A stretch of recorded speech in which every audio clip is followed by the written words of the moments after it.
truly shame on you if that is what's holding you back, because you could be the solution to a problem. But because you're stuck in your scarcity mindset, in your survival mode, in this I can't, you won't ever be able to do it if you don't. And I pray to God that whoever is watching this, that you get out of survival mode, you get into abundance, into overflow. My love, you have to decide whether you want to be the master of your money or a slave to your money. You have to decide if you're going to be the owner or the consumer. Cue Bittersweet Symphony. You're a slave to money and then you die. And that's how we're living. Slaves to our money and then we die. I don't know about you. I don't want to be in that situation anymore. As so many other people, we've put money on a pedestal. We made money the thing that we serve, when money is a tool to be able to serve us. It is not made for us to chase it. It's supposed to chase us. It's supposed to come to us, not us having to be on this hamster wheel trying to get it, trying to get it, trying to get it. Money's trying to come to us, trying to come to us, trying to come to us. It's trying, but we keep chasing it. And what happens when you chase something? It runs away most of the time. Most of the time it's running away. So in this video, I'm going to give you 10 ways that you are probably being controlled by money, how you are being a consumer of money, how you are being a slave to money, and see if we could tweak some of this going forward. I do want to say that at the end of this video, I will be sharing some of the books and tools that I really like that changed my life throughout the years. And if you stick around for the end, definitely let me know if you've read those books or if you do read those books in the future. Life-changing books that aren't hard to read, pretty short. They're not like super short, but short enough for you to be able to read them in less than a few weeks or even in a day. Maybe not if you're not a reader like me. I do want to give a disclaimer like I did last week in the first video in this series. This video is not for the individual that wants to remain in shame and blame and cast all these negative emotions out there. This is for the individual who desires change, who really wants to make a difference in their own lives and the lives of others. I feel like if you do not have that goal, then there's probably no reason to even waste your time watching this video. Move on to the next one. This video is for that person who really does want change. And I say that today, and I said that last video because it's truly what it's about. I don't want people coming in the comments saying that this is stupid, that it's a lie and whatever. No, this is facts. Okay, this is real stuff. Stuff that makes us challenge our belief system, what we've been told, what we've been doing for a long time. And some of it's stuff you might have heard before. Some of it might be stuff that you kind of already knew subconsciously, but we don't always do it. And as I shared in my video last week, I literally knew a bunch of these things I'm sharing, like all of them pretty much. I was aware. I practiced them. But in the end, I still failed. But the thing about the person who ends up at the top, the person who ends up being the master, the person who ends up being the owner, is when they fail, they don't just stop. They keep going. They don't just quit. They may take a pause, a rest to like recalibrate and get their plan in order, but they don't quit. They fail forward. And that's what I'm doing. And that's what I'm sharing with you guys, the things that I have noticed about myself and others and how I could take those things and use them for the future. So hope this video is helpful to you. And let's dive in with 10 ways that you are being a slave to your money. This is kind of like the thought processes and things like that may be keeping you stuck. So pay attention. If you have a notepad, take some notes or watch this video again and see where you might be ingrained or where you might have the same qualities as the things I'm mentioning now. 1, you are always trying to keep up with the Joneses, your neighbor, the Kardashians, your favorite influencer, your favorite famous person, celebrity, whoever. You have no game plan. You have no discipline. You have no boundaries. None of it. If you have none of those things, how are you going to be able to master your money? No direction. How are you going to be able to master your money? The quick answer is you won't be able to. You can't. You're that person who had to get your dream car when you did not have the dream funds, which is hilarious, right? Because we're like, we deserve this. And I talked about that a little bit in the last video, but like how we really feel like we deserve something because we worked this long and we still haven't arrived. But honey, now you're paying $500, $600, $700, $800, $1,000, $1,200 for a car that is used, new to you, but it's used, right? And your credit was bad. You also really didn't have enough savings. You can't really even afford the maintenance on this car. It's just your dream car, so you felt like you deserved it. And I'm not saying this to be spiteful. I'm just saying that this is the mindset that we have because of a lot of times what we see on social media and what we see out in everyday life. We're buying things that we really can't afford. And yeah, maybe the car made you feel good at first, but maybe it's become a stress point for you now. Now you're like, dang, I have to pay this crazy car note. The car's not even new. Like, if I'm going to pay $800 for a car, like I'm not, but I'm like, if I was, that car's going to be brand spanking new. I'm going to tell you that right now, unless I absolutely had to do that. It's just not going to happen. So be aware of that thought process and figure out like, why am I thinking this way? Why, how did I even get myself in this position? Girl, that car is probably stressing you out. And I don't know about you, but I don't want to be stressed out like that. The car is supposed to bring me peace. We usually get the dream cars because we like the way the dream car feels. It's not supposed to be like a stressor for you. It shouldn't be a headache. It should be with ease and flow. And maybe you need to follow like those rules where it's like, if you can't buy 2 of them, don't buy it at all. And I love that rule. It's a great rule. Piggybacking off of what we just said, the next thing is you're a consumer.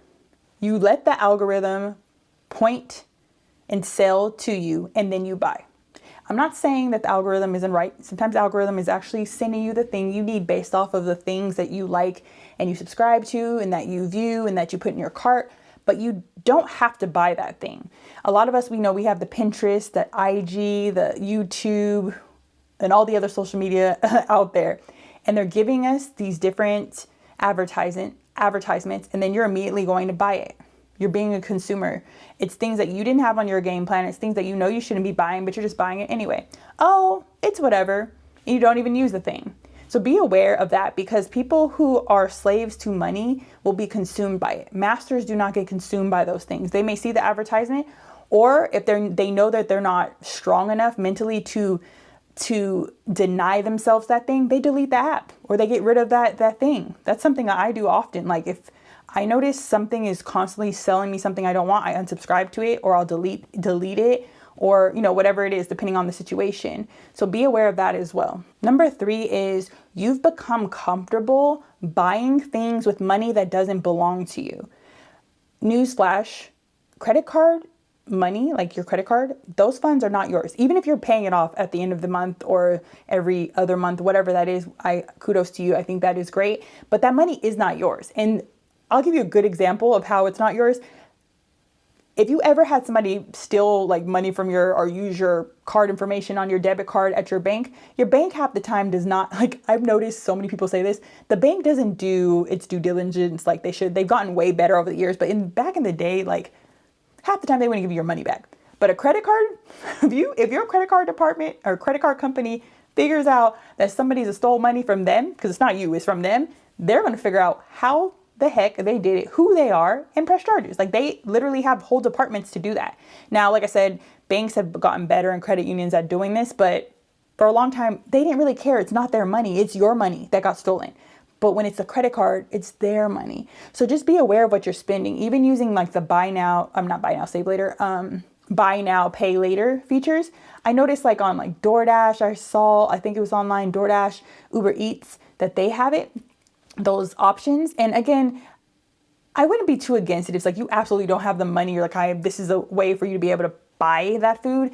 But in general, that is not a solid plan. And I have been someone who's done this. Like I used a buy now, pay later option to buy courses. Now the courses were used to better myself, but still, was it smart? I thought about it. I was like, no, even though I'm going to have that paid off in about 2 months, I think it is, or maybe a little less, 2 months. And I won't have to pay, like, it's only paying like an extra, I think $20 more than what I should have been paying. But still, like, did I have to have it at that point? And honestly, if I would have waited, I would have been able to actually buy the additional course because I got 3 courses and I wanted the 4th course, but it hadn't came out yet. And then it ended up coming out.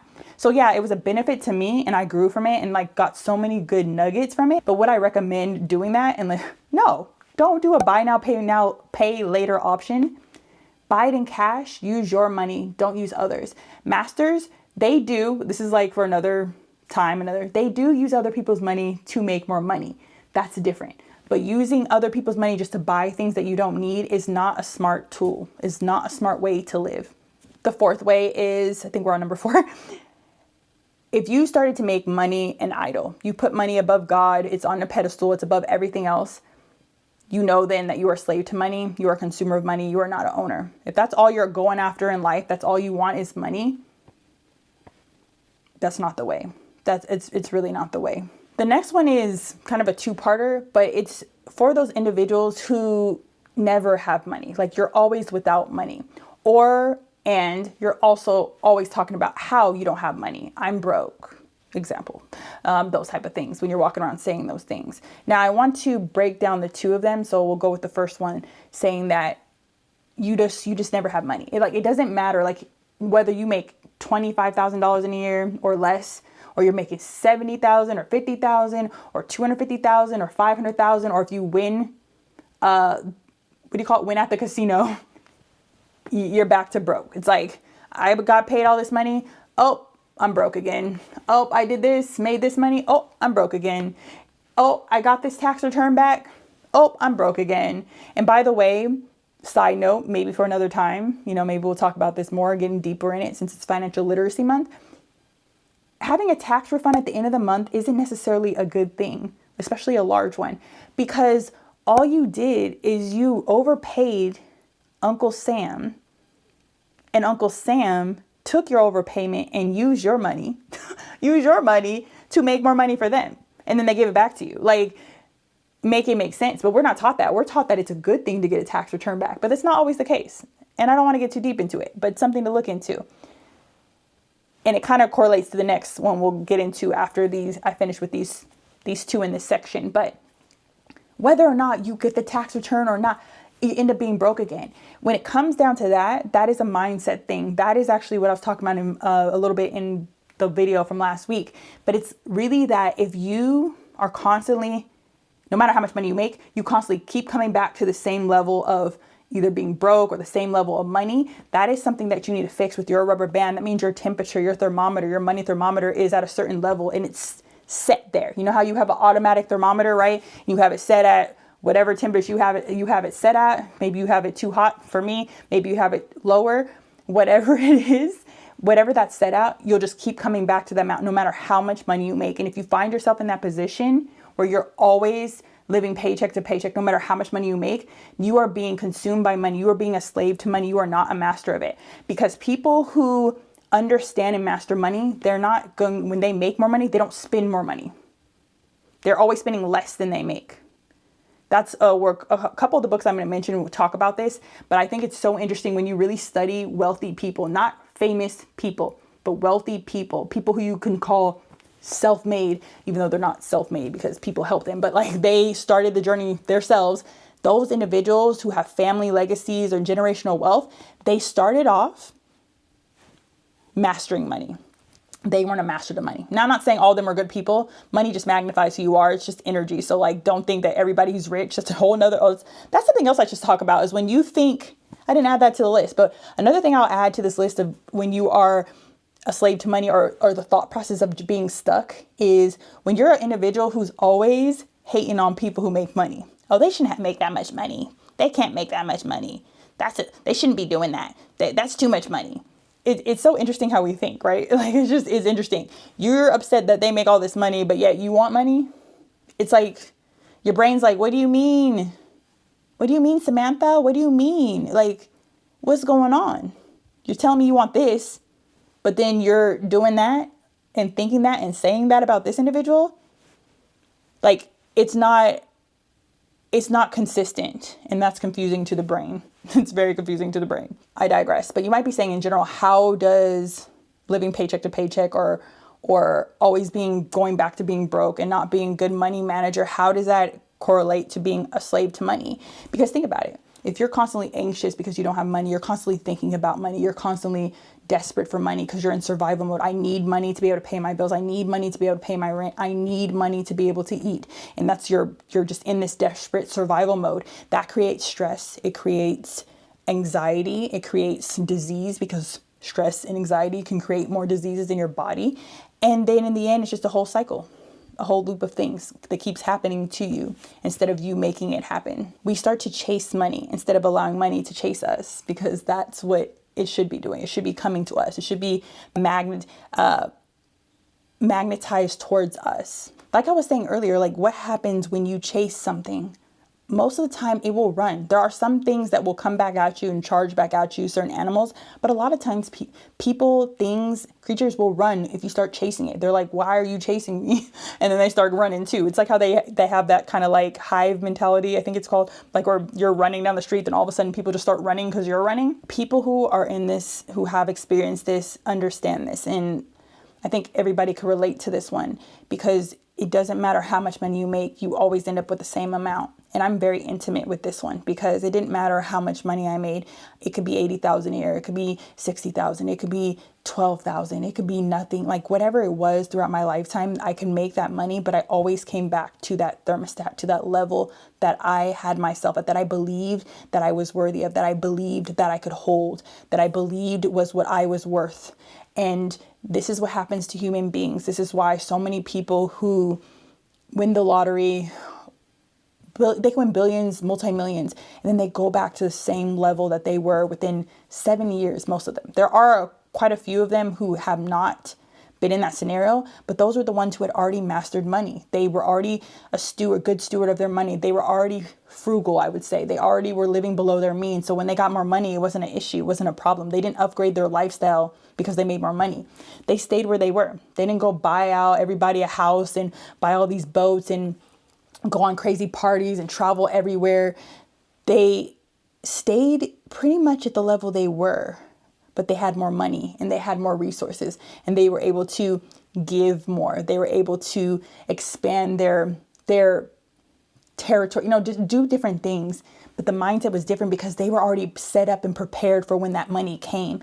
Individuals who are not set up and prepared mentally, when the money comes, they end up fumbling it. We end up going back to where we were. And this happens with athletes in anywhere really. You guys have seen it happen. It happens all the time. I say all this to say that I've been in this position, so I hear you. Don't beat yourself up. There is healing on the other side. The next area I had mentioned was talking about the individual who always says, I'm broke, I have no money, I have no resources, no money's ever coming to me. There's always so much bills, I can't pay my bills, And I'm not saying this to make fun of you, because again, we've all been there. We've all had these thoughts. But I'm telling you, when you have that mentality and you're thinking like that all the time, you are being consumed by money. You're not being a master of your money. Masters of money are not thinking like that. They're not thinking about how money, they have to pay all these bills. They're blessing their bills. They're grateful that they have the opportunity to have money to be able to pay the bills, no matter how little it is. They're grateful for their situation. They have the attitude of gratitude. And that's another one I should have put as a point, but I kind of went against it at a point. But I think that attitude of gratitude is what sets apart the owners, the people who are really wealthy from the people who aren't. Something I forgot to say, but I have it here in my notes. When I was talking about billionaires, there's a concept I don't know if you guys have heard it, and not to go backwards to confuse you guys, but to go back to the first section I was kind of talking about with the whole idea of living paycheck to paycheck. There's a group of people who believe that if a whole bunch of billionaires just gave all their money, like basically we just started off all fresh, all of us, we just all have the same amount of money, that it would be a better place. And I don't believe that. I do not believe it. I believe that in that scenario, only the people who were prepared, the people who had the right mindset, who have mastered money, who are good with money, would have the perfect opportunity to be able to excel. But the majority of people in this world would go back to the same level of whatever income they're making or whatever brokenness they were at within 7 to 10 years, the same stats as someone who wins the lottery. And those billionaires and multimillionaires would be right back in their same position within 10 to 20 years, because it's not about the money. It's about the mindset. It's about their attitude, their discipline. It's the things that they do, the unseen things that you haven't seen, the things that you judge and you assume happen, but that's not always the case. Like, we always assume things about people.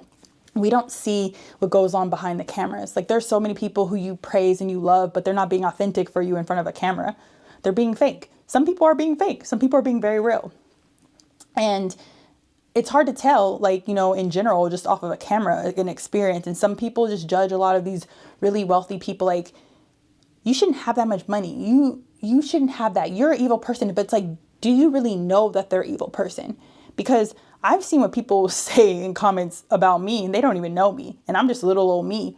Whereas there's people who, like I said, famous people, they're coming for them like they know them. Like little old me with my 390 something subscribers, like they're not coming for me in the comments like that, but they have come for me in comments in some of my videos. Just think about that. You don't know these individuals and yet you're judging them.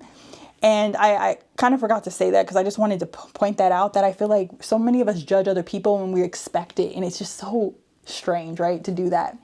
Now, going back to the second part of just saying you're broke, speaking those things can never be a good thing. I wouldn't even say it joking. Like I'm mentioning it in this video, and you might notice like when I'm saying it, I'm like almost hesitating because I don't like using the word broke. I don't even like saying it because I feel like it's putting it out there in the atmosphere. I don't want to say that.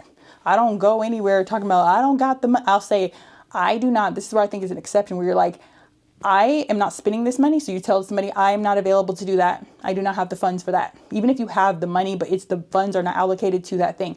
I don't think there's anything wrong with saying that, being in alignment with your game plan and your goals.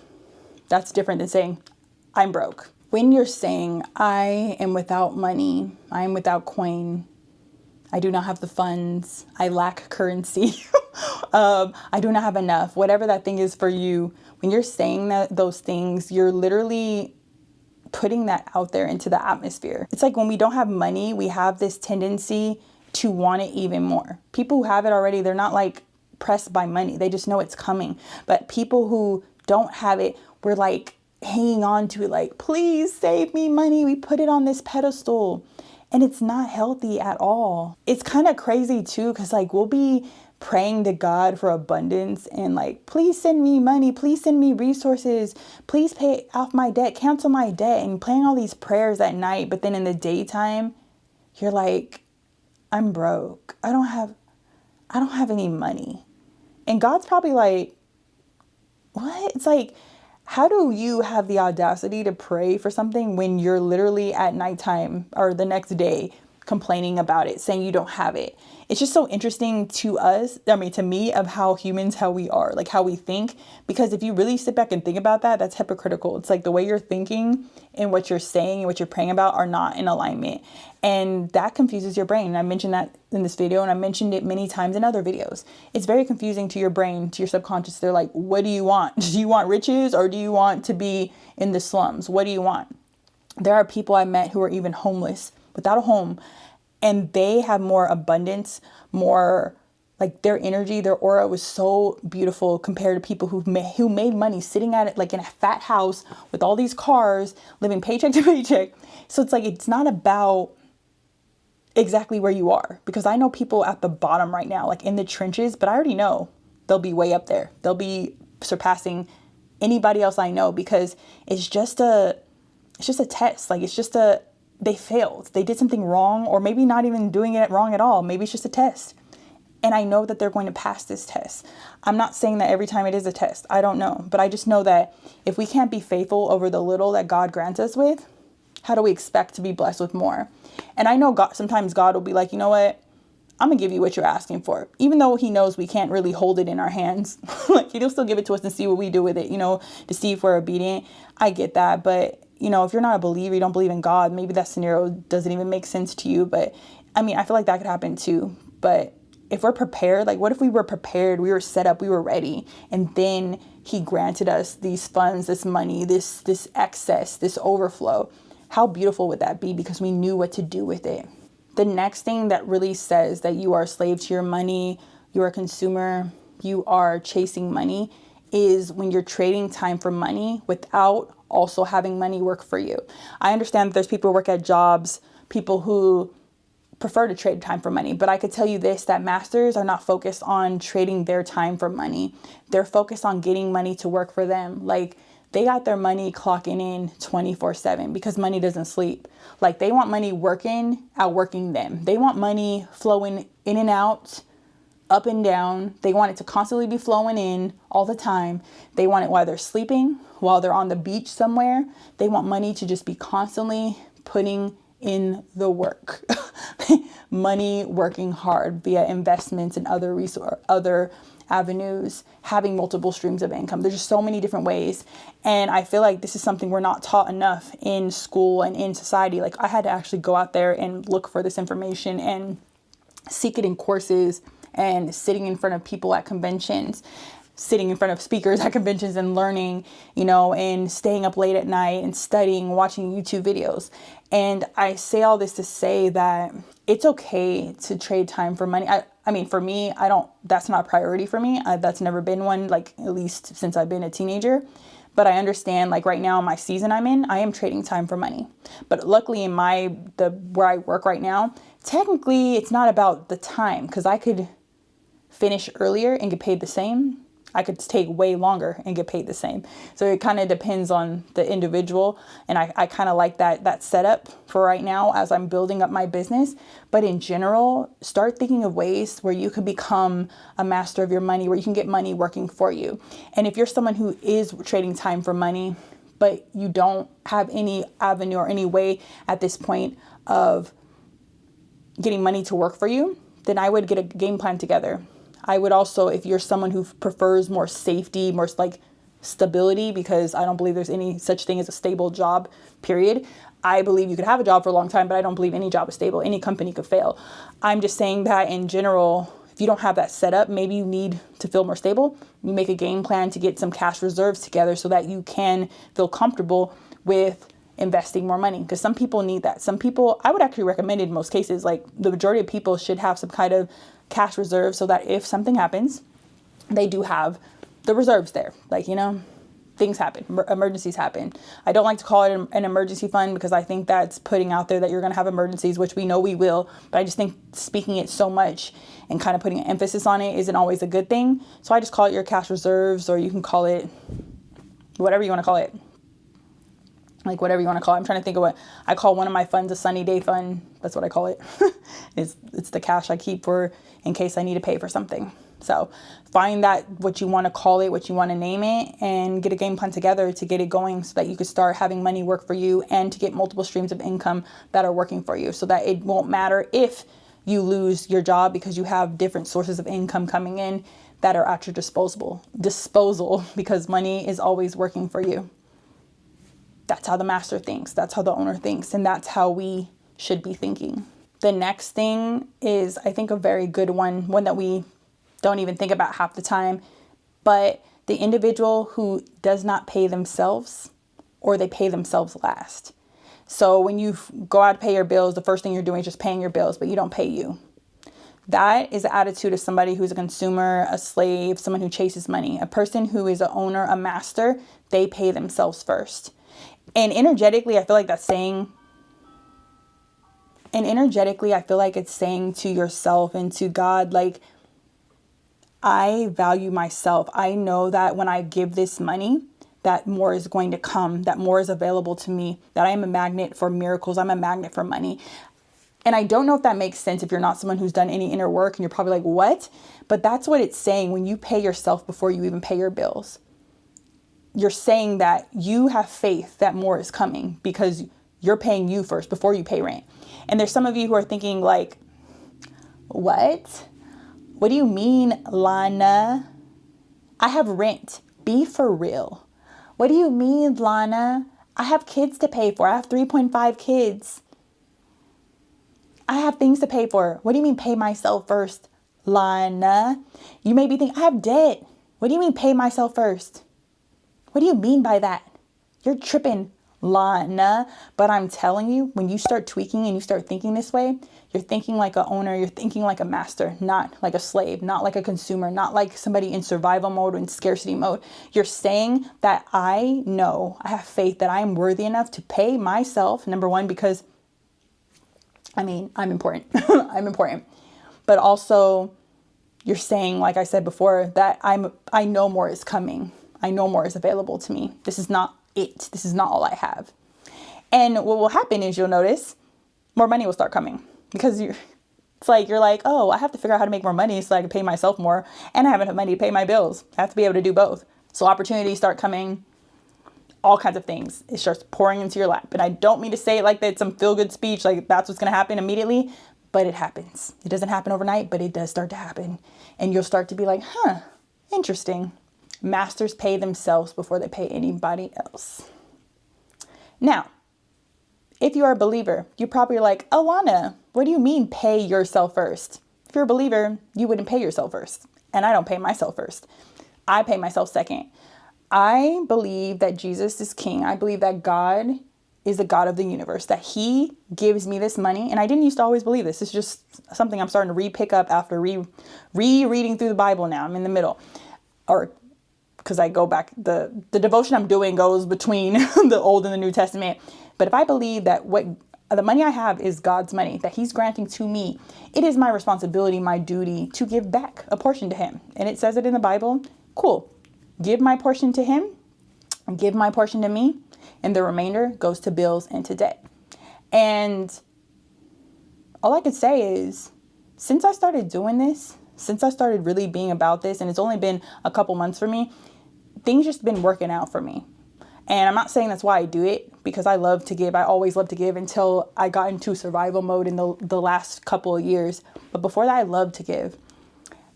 I'm just saying that as a believer, he would be the first one you give to. It wouldn't be to yourself. You would be second. And so even with my bills, how I have them laid out for March and April, because I didn't really have my game plan in January and February wasn't very detailed, but March and April, I locked in, and I know it will get better in June, it'll get better in July and onward. But the first two things on there, March, God, Alana, debt, bills, debt, whatever, rent. Then April, same thing, God, Alana, you get it? And it's like, and I do it. And I'll use an example. So the day that my video, the video from last week came out, my car was broken in, or it wasn't broken into. I don't think anybody, they didn't take anything, but they broke my car window. It's the second time it's happened in the same place within the last year. And so at first I was like, oh my God, is somebody targeting me? Which was weird because I don't really go anywhere. I was like, somebody targeting me? And then I said, you know what? And I just started laughing. I was like, that just means more is on the way. I got paid. So that day, the morning of this happening at like 4:30 in the morning when I was on the way to go to work, that's the day I got paid. And so I was laughing because the old Alana probably wouldn't have paid God first. She would have just been like, I'm gonna allocate this to where the things that, I need this window so I could drive to work, whatever else. But you know what I did when I got home? I just switched a car. Luckily I had a car to switch to, but if not, I would have just drove. I would have broke the glass all the way and just drove it. But I had a car that I could use for that couple hours I had to go to work. And as soon as I got paid, I gave to where God told me to give to. I paid myself, and then I paid all my bills for the, I think almost the whole month. It's like almost the whole month they're paid up. And because I'm paying off my debt, like I'm on this track of paying off my debt. And I'm saying that to say that the old me wouldn't have done it that way. But the new me, who I want to be the master, the good steward, the excellent money manager, the person who attracts money and wealth and who gives and who's not afraid, I did it. And, the good news is I was able to get my window fixed just fine. I did it like 2 days later, and it was affordable. It wasn't anything terrible. It didn't mess with my budget. I actually included it in my budget since I had, it was literally still March when it happened. So I included it in my budget for April, but it worked out that I was able to get it done without using any credit or anything like that, using my cash to pay for the window. And it's not the best example, but it's something that's relatable for you.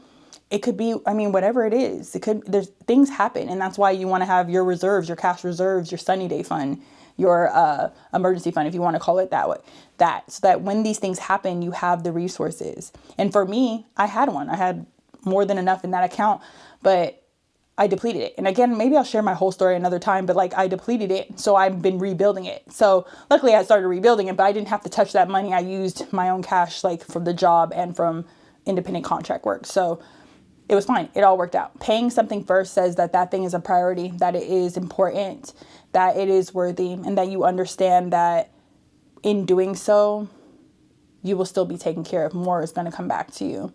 One thing that my VP taught me when I was back in finance world, she used to always say, anytime you spend money, say there's more where that came from. So every time I spend money, every time I invest money, there's more where that came from. When I literally sent the transaction through Zelle to do my window after they did it, in my head, I didn't say it out loud because I was standing in front of the guys, but I was just like, there's more where that came from. There's more where that came from. And I want you to understand that I understand that you're in a position where you feel like it's like there's no way out of it. You might be up to your neck in debt. You might be without a home. You may feel so discouraged, so down. And I've been there, and I'm blessed because I could live with my grandparents. And I know there's some of you who do not have grandparents or family or anybody, and you're living in your car. I've been there. And for a different reason in California, I've been there. I've slept in my car with my dog when I didn't have a home. So I get it. But I'm saying to you that gratitude of knowing like you have a car. You have a sidewalk to sleep on. You have a sleeping bag. You have a shirt. You have hair on your head. You got a little bit of food to, like, whatever that thing is. If you could hold on to gratitude, I'm telling you, so much is going to flow to you. It doesn't come immediately, but it will come. And if you believe that, I promise you it will. And it's just, what are you going to do with it? For me, I made so many mistakes when it comes to money, but this time I'm like, I'm not doing that. I'm learning from those mistakes, and I'm doing it differently. And you have to decide today, right now, like I decide I will not be a slave to money, a consumer any longer. I will master it. I will be a good steward. I will attract money as it is, because money wants to come to you. Money wants to be swimming all around you. It wants to come to you. It wants to flow to you. Allow it to. Allow God to bless you. The next thing that I would say shows that you are a slave to money is you're stingy. You're afraid to give.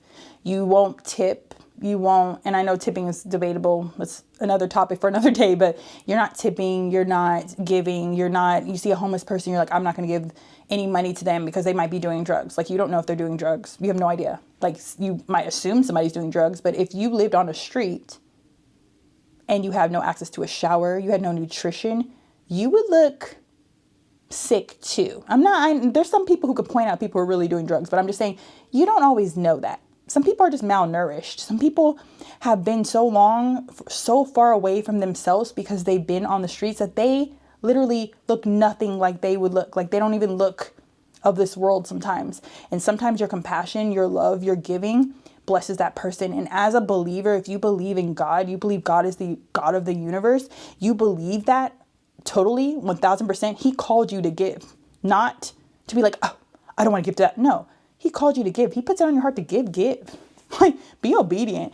And I'm telling you, like, honey, I've always had a desire to give. Since I remember I've gone like broke, like literally gone without money, not being able to pay my bills because I was like, I'm going to give you this, do that. I'm going to buy this person food. Like, when I was younger, I really thought money just didn't run out. I really believed that. Like, I believed it was going to come to me. And it did, but I was bad at managing the money. That was a problem, managing the money when I was younger, a kid. And I was like, I'm going to buy you ice cream. I'm going to buy you a meal. I'm going to buy you a shot when I used to drink, or whatever. I have this dream, this goal, like this desire that I've had. I want to be able to be at a church and to be able to write a check, an anonymous check for $1 million. And I don't know how that would work. Banker's check. I don't know how it would work. I'm just saying that was a dream since I was younger. I want to be able to give to a church. I want to be able to give to people anonymously. I want to be able to show up in spaces where people need and they have resources and that I'm able to fund it. I want to be someone who's able to build somebody a house or to be able to buy somebody a car and give it to them. And it's not about the credit because it makes you feel so good giving. Honestly, it could be a high. Like, just giving makes you feel so good seeing people smile when you give them something, like, honestly, truly. Being that person, I had a also desire, like, being that person who's able to buy food for whoever, whenever, like, if I'm in the middle of somewhere, I could just like, hey, get that couple, that family, buy their meal. I want to be that person. And the only way that I'll be able to be that person is getting out of survival mode into abundance to where I have overflow, I have access. Because yes, right now I can give, but I can't give as much as I would want to give because I am paying down my debt. I am being a good steward of my money. And I'm saying this to say that giving, so many people who are masters, who are owners, they give. Some of them give, like, people are like, they're giving for tax write-off. Okay, I give and I still get tax write-offs as an independent contractor. What? But it doesn't mean that I was giving to get a write-off. I gave and I knew that I also would get a write-off. It's your heart. Some people are doing it for that reason, but the vast majority aren't. And you don't know people's hearts. You don't know anything about these celebrities you think you know about. Oh, that person's just trying to show face. They're just trying. Yes, there are people out there who do that. But there are also people out there who just want to help humanity. They just want to give that back because they have the resources to do so. And who are you to judge them and tell them what they can and cannot do, or who they are and who they aren't? You don't know them. Stop watching the news. Stop looking at tabloids. That's not the whole story. You don't know the whole story. And I've learned this time and time again, because as a person on YouTube, I've seen how people will talk about me, and I'm little old Lana. I'm not a big person out there, less than 400 subscribers, and you're coming for me in the comments because you're mad about something I said. So I get it. My heart goes out to famous people. I never wanted to be famous. And here I am speaking on YouTube to where it is a possibility. Got to be uncomfortable to step into who you want to be. You got to do things that make you uncomfortable. And this right here, as much as I love it, it is uncomfortable. I'm leaving myself open for someone to judge me. There's just this energy about people who aren't afraid to give. Giving says that I know more is coming. I know more is on the way. I'm going to say it over and over again. These people are not hoarding. They are giving. They are providing. They are filling needs. They are solving problems. They are curing diseases with their money. And you, if you aren't someone who masters your money, if you aren't somebody who becomes a good steward of your money, you are doing a disservice to yourself and to humanity, because you could be the one who helps fund a project that saves animals, that saves children, that whatever that thing is. But if you don't step into who you are, that thing can't happen because you're too scared. You're too afraid to show up and do what you need to do. You're too afraid to give. You're too afraid to get that game plan in order. Shame on you if that's the case. Shame on you. Like, truly shame on you if that is what's holding you back, because you could be the solution to a problem. But because you're stuck in your scarcity mindset, in your survival mode, in this I can't, you won't ever be able to do it if you don't. And I pray to God that whoever is watching this, that you get out of survival mode, you get into abundance, into overflow, because there's so much out there that is waiting for you, waiting for just you, because there's things that I will never be able to do I will never be able to do that you can. It's just you. You're the one solving this problem. You're the mind. You're the series of events in DNA and all these things that came together and created you. And you are the solution. I have the two more things. And one thing I want to mention is the next one is, if you're someone who hoards a lot, you're just always keeping things, you don't want to share, you're always holding, keeping your hands closed. You are a person who is being a slave to money. You keep your fist closed. And I know this relates to what I just spoke about with giving, tithing, just tipping, just being freely open. But you doing that is a disservice to yourself and to others, because you holding back is preventing other people from doing something. And also it's preventing yourself from doing whatever said thing is that you want to do.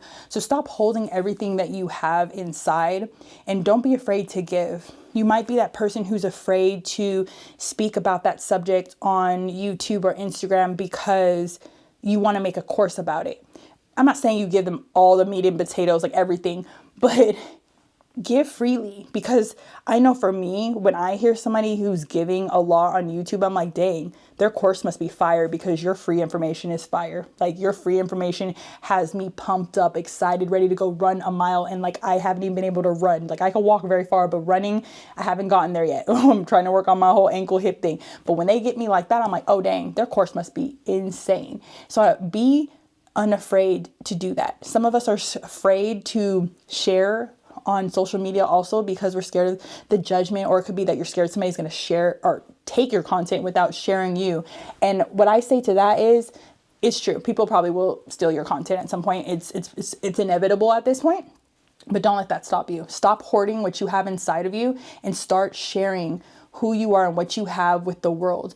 The world needs to hear your message. The world needs you. I could say something one way, but you'll say it totally different, and someone somewhere will be impacted by it. You could literally go and copy this whole video and say everything I said in your own way, and somebody else will actually perceive it that coming from you versus it coming from me. And that's what's crazy about humanity. It's just like we mesh with certain people. And that's why I don't believe the market is ever going to be really oversaturated, because People buy from people they like. People support people they love. Like, it's like you're a person, but you're also somebody else's person too. I don't know what other way to put it. And the last thing I would say, and this is like the most common thing you'll see when it comes to being a slave to your money, is those people who go after it so much. They're on the grind. They're like, no sleep, no eating. We're up 24 hours. We're working. We're doing this. We're hustle. No family, no friends. We're a lone wolf. Like, that mentality, there's a time and place for it.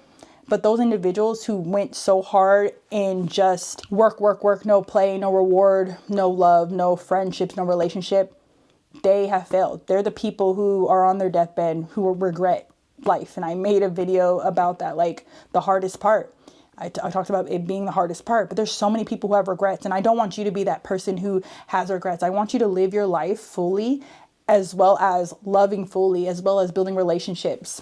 Get your heart broken. I don't mean to say it that way, but like, loving is taking a risk that you'll get your heart broken. And I want you to take risks. I want you to fail forward. I want you to still love, even after being broken, even after being hurt, even after heartbreak, even after losing people you love. I want you to keep going. Don't stop. Don't stop. This world is so full of love. It's so full of money. There's so much money. I keep saying that, like, because the more I think about it, just how much money I've seen, the stats I've seen, the numbers I've seen, there's so much money that we can't even like really comprehend. And I feel like the world always wants to make it look like we're all broke, like everything's going bad. But I want you to know that there's like hope. There are funds, there are resources, there are opportunities. You got to believe it and you got to be open to it. And I swear to you, they will come to you with ease, with flow. And I don't mean to say it's easy, because the mental part is so hard, but it's so worth it. I'm telling you, it's so worth it. And so those are the 10 things, the 10 ways, the 10 thought processes that I really feel like say I'm a slave versus I'm an owner. And I hope that this was helpful. I hope this tool was useful to you and that you got a nugget or 2 or 3 from it. I did want to share a couple books that really changed my life. I'll have all these books linked below. So if you want to purchase through my links, if you don't own these books already, definitely check them out there. Also, if you have library access, some of these books are available depending on your library. So some libraries have them and some of them don't. So check that out too, because that's a free resource. So the first book is Secrets of the Millionaire Mind. And this is where, if you've heard me talk about my inner world creates my outer world, if you've heard of like me say quotes like, it's what's under the ground that's creating what's above the ground. You'll hear me like literally give credit to T. Harv Eker, because he's the one who wrote this book. But those quotes are from this book. When I talk about I have a millionaire mind, comes from this book. And I usually link the books below and mention it when I'm talking about it, but still you might have forgotten. But Secrets of the Millionaire Mind is a powerful book. I think it's a great book to read to kind of get an idea of your money thermometer, your blueprint, see where you are with your finances and how to kind of raise that lid, stretch your rubber band. Another book that I think is a really good book for just learning kind of how wealthy people think. I don't have the physical book with me here, because when I've listened to it in the last 2 years or since I've been in Vegas, it's been on Audible and on other audiobooks like Libby. And that is The Millionaire Next Door.